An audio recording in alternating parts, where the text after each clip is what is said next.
The thing about that message is it is so profoundly un-American. I mean, it flies in the face. We're about to celebrate next year America's 250th birthday. It flies in the face of every tradition here of not dancing on the graves of your political opponents. People, I mean, in times gone by, presidents who disagreed politically with Rob Reiner and his wife would nonetheless have put out a presidential statement paying tribute to the extraordinary contributions that they made to American society and American life. Now, all of that. And they would have meant it. And they would have meant it, yeah. Because they would have been acting in their role not as head of government, but as head of state. Yes. Remember, the American presidency combines the two roles. Now, all of that went out of the window during Trump's first term. The presidential tributes to Americans of note who passed away disappeared. And to be fair about this, Joe Biden never really brought it back. So if you look at the people that Joe Biden paid tribute to, they were invariably people with whom he had an affinity, particularly ideologically and philosophically. So that era has gone. But this is such an egregious, disgraceful, shameful moment for the presidency in... What happens when a president crosses a line so extreme that even his own supporters struggle to justify it? This wasn't just another insult, another post, or another news cycle moment. This was a rupture, one that exposed how fragile presidential norms have become. And once you see how deep this goes, you can't unsee it. Just to answer the question that you were asking before the break, what is Donald Trump doing here? I think Donald Trump yesterday here dramatically overplayed his hand. If you go to Truth Social, where he published that message yesterday, shamefully and disgracefully sullying his own office by expressing the very hostile sentiments that he expressed to both Rob Reiner and his wife, Michelle Singer Reiner. Look at the responses, and you will discover that a substantial number of Donald Trump's followers from his Make America Great Again movement urged him to delete that message, said to him that it was inappropriate. We saw yesterday here not a single Republican lawmaker up on Capitol Hill willing to back what he was saying. The only person I could find yesterday who was going to bat for that disgraceful message was the far-right influencer Laura Loomer, who herself is no stranger to inflammatory, irresponsible messaging. This is where the ground begins to shift. When a political base that normally rallies without question starts pushing back, something has gone wrong. The silence from Capitol Hill wasn't accidental. It was strategic. And silence, in moments like this, speaks louder than loyalty. Mike Johnson, the Speaker of the House of Representatives, walked away from reporters when they questioned him about it. He didn't even do what he normally does, which is to say, oh, I didn't read it, the president's got a sense of humor. We didn't hear any of that. I think this was of a much bigger magnitude than, for instance, the shameful comments that he made several years ago about Serge Kovaleski, the New York Times reporter who is disabled. Because Rob Reiner and his wife had a huge constituency of followers among the Democratic Party faithful, but they also had enormous fans outside the Democratic Party's base. You know, who doesn't love When Harry Met Sally or This Is Spinal Tap or all the other great films that Rob Reiner... This wasn't an attack aimed at a fringe figure. This was directed at someone woven into American culture itself. Films remembered across generations. Stories that didn't belong to a party, but to the public. And that's what made this moment different. It felt personal to millions.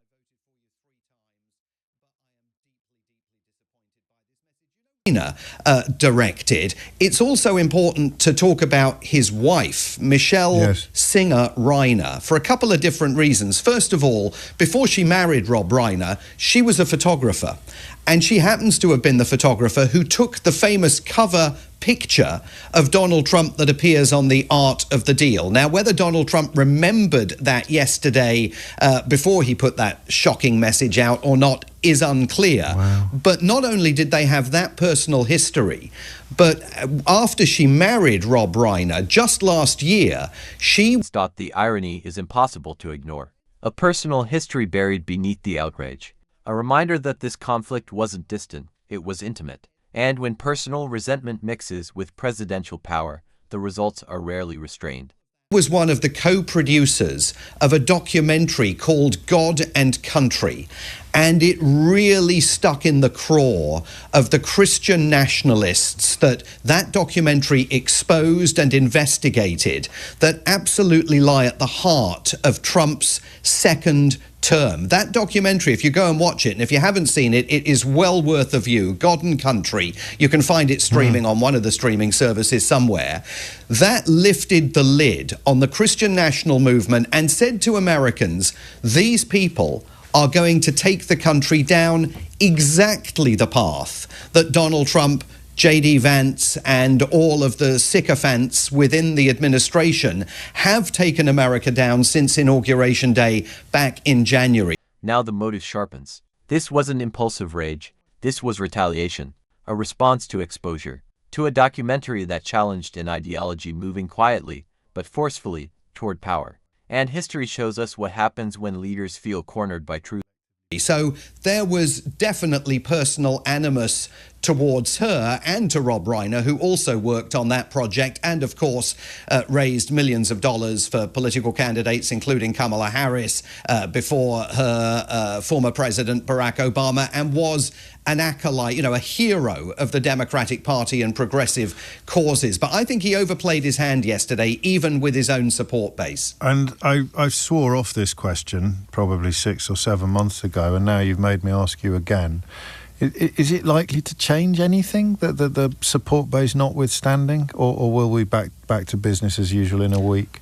This wasn't just about speech. It was about influence, about who gets heard, who gets challenged, and who refuses to stay silent. And when criticism comes from someone with reach, admiration, and credibility, I mean, we may be back to business as usual in a week. There were many Trump supporters, they claimed to be Trump's voters, who were saying on social media yesterday, Mr. President, I voted for you 3 times, but I am deeply, deeply disappointed by this message. The thing about that message is it is so profoundly un-American.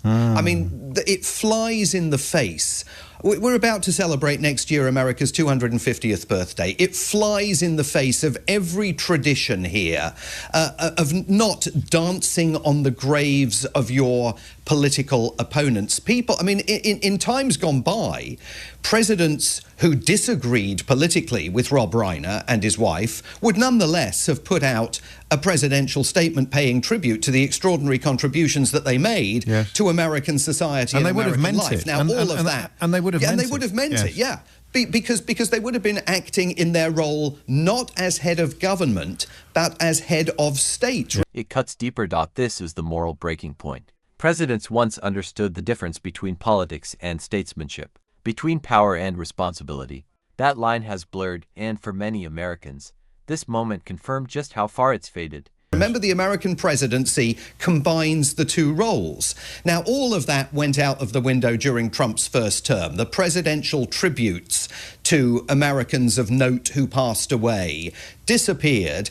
And to be fair about this, Joe Biden never really brought it back. So if you look at the people that Joe Biden paid tribute to, they were invariably people with whom he had an affinity, particularly ideologically and philosophically. So that era has gone. But this is such an egregious, disgraceful, shameful moment for the presidency in terms of that role as head of state, that I think there are hardworking Americans out there, doesn't matter what political party they back, who look at that and they say, you know what, that is profoundly un-American. Yeah, to say the very least, it is hideous, almost incomprehensible. When respect for the office disappears, the damage doesn't stop with one post. It reshapes expectations. It lowers the bar. And once that happens, restoring dignity becomes far harder than destroying it. Possibly hideous, but thank you. Clearly, the position that Reiner adopted and Singer Reiner and Michelle adopted was part of the reason why they had collectively burrowed so far under his skin, which I suppose brings us to definitely. the BBC. I don't sense that the BBC have burrowed under his skin anywhere near as much as Rob Reiner did. This lawsuit feels a little more opportunistic, perhaps, than that hideous sort of bilious outburst yesterday. Yeah, and there's a curiosity about the timing of this lawsuit. It has been over a month since Donald Trump first threatened to sue the BBC.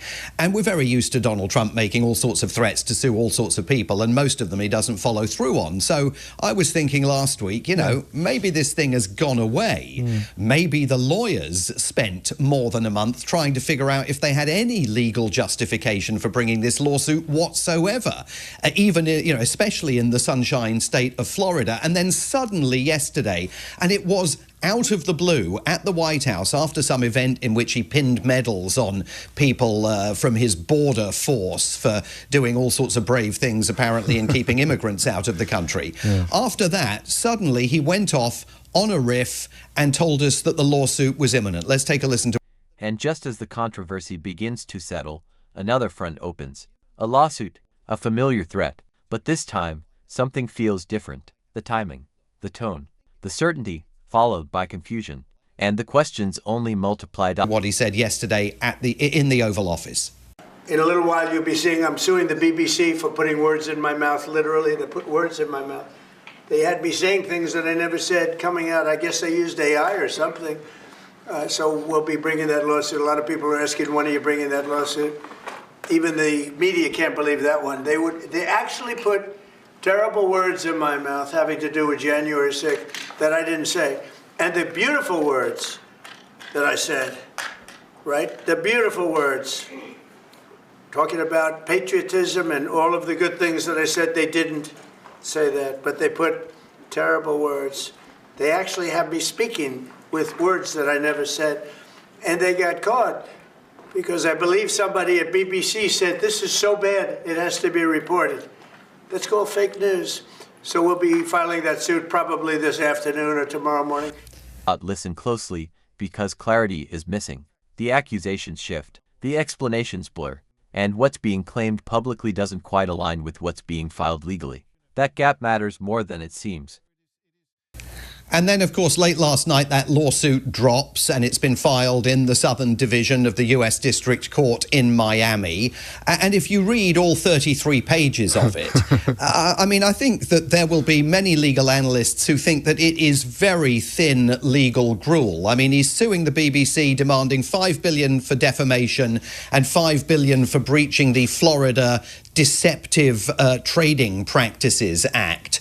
The lawsuit is unable to identify a single viewer in Florida who watched the documentary, complained about it, and then changed their vote as a result of viewing it. Instead, if you read the lawsuit, the BBC is presented, who knew, as this broadcasting powerhouse in Florida, with its content available to millions of Floridians whom apparently it influenced. Buried in this lawsuit is the evidence of the president's star witness, no less an authority. This is the wording of the lawsuit, than former Prime Minister Liz Truss. This changes everything. According to the...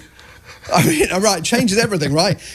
This is where spectacle meets reality. Courts don't run on outrage. They run on facts. And when lawsuits are built on volume instead of substance, judges tend to notice quickly. She discussed the bias, the need to hold the BBC accountable, and the BBC's pattern of actual malice. It complains about the words used by many analysts that were interviewed by the BBC, including the former Labour Secretary Robert Reich, Heather Cox-Richardson, the politics professor at Boston College. It even complains about the fact that it took a clip of the BBC News coverage of Kamala Harris's convention speech in Chicago last year, and it complains about the fact that the sound is brought up of a BBC reporter or presenter saying that the mood in the room as she took to the stage was electric. Now, all of that is going to be completely covered by America's First Amendment, which guarantees freedom of speech. And notably, this lawsuit doesn't quote any of the myriad Trump supporters who were given free rein during the course of that hour-long documentary to explain why they were backing him for a second term. And as we've noted before, the day after that documentary was transmitted, television critics in the newspapers back there in the UK all hailed it for having avoided the trap of using a sledgehammer to crack a nut and having actually given Trump supporters an opportunity to explain why they wanted him. Ironically, the very freedoms being attacked are the ones protecting criticism itself, speech, journalism, dissent. These aren't weaknesses in democracy. They're its backbone. Back in the White House. So, look, I mean, I think it's eminently defensible. I know there are calls for him to, on the BBC, to settle this in short order and get rid of it. But I think they've got a real chance. I mean, it may be that the judge simply looks at the complaint, and as a previous judge did with the complaint against the New York Times for $15 billion, just throws the complaint out and says there's no merit to the complaint. But let's see where it goes. Is it? I mean, listening to him there, I just read the first line because people may not have seen it. This action concerns... I don't know, have you ever been on a pound a word, Simon, when you've been writing for newspapers? or you've been writing an essay? Not a pound, mate. Not a pound a word. We've been watching the word count in the top right-hand corner of the screen and just waiting to get over the line so you could go to the pub. That's what this reads like. This action concerns a false, defamatory, deceptive, disparaging, inflammatory and malicious depiction of President Trump. I think they've run out of adjectives. But... again, you've done it again. You've tempted me back into trying to sort of doing the cryptology of Trump. In that clip you played, it sounds like he's not actually quite clear about what he's accusing the BBC of. He sounds as if he thinks it was an AI depiction of him saying words that he never said, where it is, and actually in the writ, they don't put the correct edit in. They remove quite a large chunk that appears between the two clips that were spliced together by the BBC. So again, that would undermine... At this point, the pattern is unmistakable. Loud claims, shifting explanations, and a widening gap between rhetoric and reality. What's left isn't strength, it's noise. The case you'd imagine in a normal law court. But he doesn't seem to understand what he's accusing the BBC of in that clip. Yeah, we should be absolutely clear. There is no connectivity between what Donald Trump said in the Oval Office yesterday and what the lawsuit alleges. I mean, we know we know, whether he knows it or not, we know the BBC did not put words into his mouth.